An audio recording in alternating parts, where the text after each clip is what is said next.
September 15, 2006. I lost a close friend, Jared Gardner was his name. He remains in my mind, even in for his time. This day always has me on rewind. His dream was to skate, but fate had him and death on a blind date. When I heard he passed away, didn't process in my brain.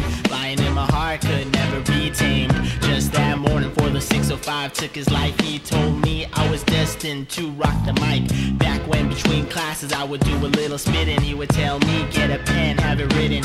At home that night on the laptop I started typing. Left my poem unfinished, going out was more exciting. Pussy, money, weed, only thing on my mind. I admit I was blind till I got the news. Not BB King, but I understood the blues. Next morning didn't wanna go to school.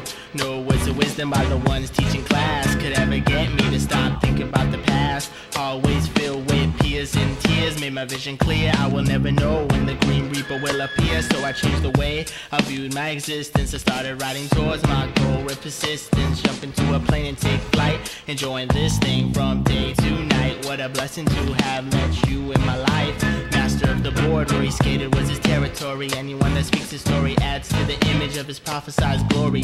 He inspired the ordinary toward their destiny, a catalyst to ignite my passion to him. See, all my life I will carry on his memory, never disappearing like his undying legacy. Ideas that you planted in our minds shall grow forever. Anytime I'm on the mic I thank you, J Dema.